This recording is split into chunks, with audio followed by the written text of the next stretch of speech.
अस्सलाम वालेकुम प्यारे बच्चों। अभी हमने मैथ के क्लास 5 के मैथ की एक्सरसाइज नंबर 2.2 करनी है, वो हमने स्टार्ट की हुई है। इसका क्वेश्चन नंबर 1 हम ऑलरेडी कर चुके हैं। अब हम इसके दो क्वेश्चन और कर लेते हैं ताकि आपको मज़ीद जो कंसेप्ट है आपका क्लियर हो जाए। और उसमें जैसे क्वेश्चन नंबर 10 है, अब क्वेश्चन नंबर 10 में वो कहता है 68, 78 एंड 94। अब इसका HCF फाइंड करना है। अब किस तरीके से फाइंड करना है? डिवीजन मेथड से। Find HCF by division method. HCF का मतलब है हाईएस्ट कॉमन फैक्टर, यानी हाईएस्ट कॉमन फैक्टर। एक ऐसा नंबर हमने ढूंढना है जो सबसे बड़ा हो और वो इन तीनों नंबर पे हमारे पास, यानी हम उसको पूरा डिवाइड कर सकें। जैसे कि हमारे पास पहला उसने क्वेश्चन दे दिया 68, 78 एंड 94। अभी ये है कि हम सबसे पहले कोई से दो नंबर को डिवाइड कर लेते हैं। जैसे कि हमारे पास पहले दो नंबर हैं, हम क्या करते हैं कि 68 और 78 को आपस में डिवाइड कर लेते हैं। अब क्योंकि 68 और 78 में इतना ज़्यादा डिफरेंस नहीं है तो वन टाइम ही जाएगा। 68 को 1 से मल्टीप्लाई करो तो कितना हो जाएगा? 68। अब 8 में से 8 निकाले 0, 7 में से 6 निकाले 1 बचा। अब हमारे पास जो पीछे नंबर बच रहा है वो 10 है। अब यहाँ पे हमारे पास क्या है? 68 है, क्योंकि 68 बड़ा है, 10 छोटा है। 68 का टेबल 10 पे नहीं जाता, लिहाजा हम क्या करेंगे कि 68 वाला ये जो नंबर है ये घूम के कहाँ आ जाएगा? अंदर चला जाएगा और 10 बाहर चला जाएगा। अब 10 का टेबल 68 पे 10 6 क्या हो जाएगा? 60 हो जाएगा, क्योंकि 7 से 70 हो जाता है, वो बड़ा हो जाता है। अब हमने 8 में से 0 निकाले 8, 6 में से 6 निकाले तो क्या हुआ? 0 बचा, कुछ भी नहीं बचा। अब हमारे पास क्या नंबर बच गया? 8। अब 8 पे 10 का टेबल तो नहीं जाता। इसी तरह जिस तरह 68 अंदर आ गया था, अब इसी तरह 10 अंदर चला जाएगा। 10 यहाँ से अंदर चला जाएगा और 8 जो है वो बाहर रह जाएगा। 8 1 ज़र हमारे पास क्या आ जाएगा? 8। 10 में से 8 निकाले 2। अब 2 छोटा है तो अब क्या होगा? ये 8 अंदर चला जाएगा। तो अब हमारे पास क्या हुआ? 2 4 ज़र 8। तो अब हम यहाँ ये लिखेंगे कि हमारे पास जो HCF है, हमारे पास जो HCF ऑफ 68 एंड 78 इज 2, यानी 2 हमारे पास क्या आ गया? HCF। क्यों? क्योंकि इसने यहाँ पर क्वेश्चन आके ख़त्म कर दिया। आपने ये वाला नंबर 4 नहीं लिखना। अक्सर क्वेश्चन में क्या करते हैं स्टूडेंट, यहाँ पे ये वाला नंबर लिख देते हैं, तो ये नंबर नहीं है, ये वाला नंबर, यानी जो डिवाइड हो रहा है, यानी जिसकी वजह से क्वेश्चन ख़त्म हो गया। ठीक है। अब हमारे पास ये क्वेश्चन नहीं लिखना, बल्कि ये वाला नंबर लिखना है जो डिवाइड हो रहा है। अब हम क्या करेंगे कि फाइंड करेंगे HCF। Now we find HCF of किसका? 2 एंड 94, यानी कि ये वाला जो नंबर हमारे पास, इन दोनों का HCF तो 2 आया है। अब इस 2 का और जो लास्ट में हमारे पास तीसरा नंबर बचा हुआ है 94, इन दोनों का HCF फाइंड करें। तो सिंपल सी बात, हम 2 को बाहर रखेंगे, 94 को अंदर रख लेते हैं। 2 4 ज़र 8, यानी 2 का टेबल 4 टाइम 8 होता है। 9 में से 8 गया 1, ऊपर से क्या उतरा? 4। तो 2 का टेबल कितनी दफ़ा जाएगा? 7 पे। 14 पे, सॉरी, 2 का टेबल 14 पे कितनी दफ़ा जाएगा? 7 है। 2 7 है 14। तो अब अगेन यही नंबर जो है इसने तीसरे नंबर को भी ख़त्म कर दिया, एंड कर दिया। तो अब हमारे पास क्या आ गया?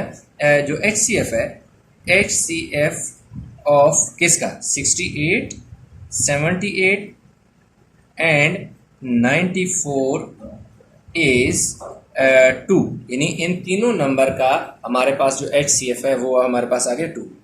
अब हम ऐसा करते हैं कि एक आध क्वेश्चन और कर लेते हैं ताकि आपका जो कंसेप्ट है मज़ीद क्लियर हो जाए और बाकी के क्वेश्चन ताकि आप मज़ीद आसानी से कर लो। एक और क्वेश्चन है आपकी इस बुक के एक्सरसाइज जो है 2.2 है, उसका क्वेश्चन नंबर हम कर लेते हैं 12 कर लेते हैं। चलो एक लास्ट क्वेश्चन कर लेते हैं। अब क्वेश्चन 12 में क्या कह रहा है? 42, 63 एंड 84। तो हम सबसे पहले क्या फाइंड करेंगे? HCF 24 और 42 और 63 का। 63 बड़ा है, इसे अंदर रख लें और 42 को बाहर रख लें। अब 42 को अगर 2 टाइम करें तो ये 84 हो जाता है, जबकि हमारे पास जो नंबर है वो क्या है?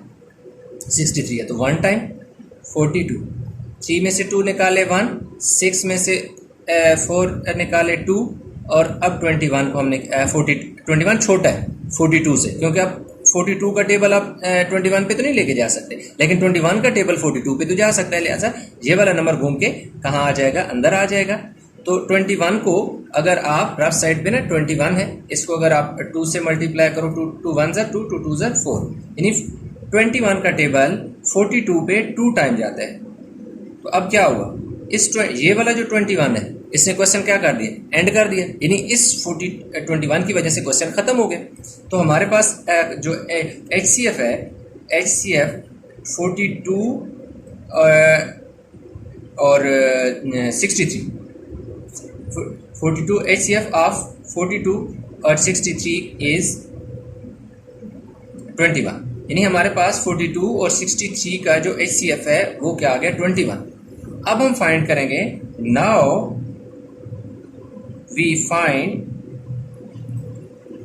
HCF ऑफ किस किस का, एक तो आपके पास लास्ट नंबर है वो है, दूसरा आपके पास यानी 21 एंड 84, यानी ये वाला जो HCF आया इस ये नंबर आपने लेना है, और जो लास्ट नंबर बच गया इन दोनों का HCF फाइंड करना है by division method.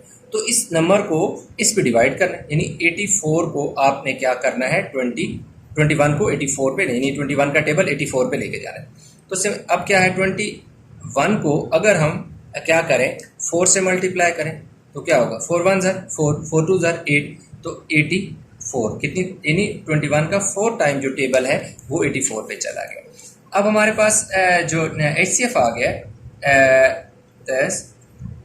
HCF of किसका, 42, 63 एंड 84 इज 21, यानी 21 वो हाईएस्ट नंबर है जिसका टेबल 42 पे भी जाता है और 21 का टेबल 63 पे भी जाता है, 21 का टेबल 84 पे। चलिए हम थोड़ा सा आपको मैं बता भी देता हूँ कैसे। अब देखो 21 को अगर मैं 2 से मल्टीप्लाई करूँ, 2 2 ज़ा 2 1 ज़ा 2, 2 2 ज़ा 4, देखो 21 का टेबल यानी 2 टाइम 42 बन जाएगा। अब अगर 21 को क्या करो, 3 से मल्टीप्लाई, 21 को 3 से मल्टीप्लाई करो, ये 1 है, 3 1 ज़ा 3, 3 2 ज़ा 6, आपका 63 दूसरा नंबर भी बन गया, यानी 21 का टेबल 3 टाइम 63 पे जाता है। अब आगे आपके पास आ जाता है 84। अब आप 84 बनाना है, कैसे 84 बनेगा, हम 21 को 4 से मल्टीप्लाई करते हैं। अब देखो 21 को अगर हम 4 से मल्टीप्लाई करें, 4 1 ज़ा 4, 4 2 ज़ा 8, तो 21 का टेबल 4 टाइम 84 हो जाए, यानी 21 से अगर कोई ऊपर का नंबर मैं कहूँ ना 22, 23, 24 या सो ऑन, उनमें से कोई ऐसा नंबर नहीं होगा जो एक वक्त में 42 पे भी जाए, 63 पे भी जाए और 84 पे भी जाओ। तो इस तरह आप HCF ये वो नंबर है 21, हाईएस्ट कॉमन फैक्टर है जो क्या होता है इन सब पे जाता है, यानी इन सब पे कॉमन फैक्टर है, इन सब का कॉमन फैक्टर है, और कॉमन फैक्टर हाईएस्ट है, यानी सबसे बड़ा नंबर है। अब अगर यही अगर हम LCM फाइंड करते तो वो लोएस्ट कॉमन फैक्टर आ जाता, लेकिन हमारे पास ये हम HCF को डील कर रहे हैं। तो 21 is the HCF of 42, 63 and 84। तो अभी आपके जो होमवर्क आ जाता है, तो प्यारे बच्चों अब आपने ये करना है कि जो 2.2 एक्सरसाइज आपको दी गई है उसमें find HCF by division method आपको क्वेश्चन नंबर 1 करा दिया गया है, 10 करा दिया गया है और 12 करा दिए गए, क्योंकि ये सारे क्वेश्चन सेम मेथड से हो रहे हैं। बाकी के क्वेश्चन आप लोगों ने इसी मेथड से करने हैं। कोई से पहले 2 नंबर को डिवाइड करना है, सपोज अगर ये वाला क्वेश्चन लेते हैं तो इन दोनों को डिवाइड करो, जो लास्ट नंबर जो क्वेश्चन को एंड करेगा वो उसका इसके साथ आपने 102 के साथ कर लेना है। तो इस तरह आपने ये वाली एक्सरसाइज को कंप्लीट करना है। अगर कोई आपको इन क्वेश्चन में किसी किस्म का इशू है, समझ नहीं आया, कोई स्टेप समझ नहीं आया, कोई प्रॉब्लम है, तो आप जो है स्कूल में रब्ता कर सकते हैं। अदरवाइज आप अपने ये सारा काम कंप्लीट करके स्कूल में अपने नोटबुक पे सारा काम करना है और स्कूल में जमा कराना है। बहुत शुक्रिया।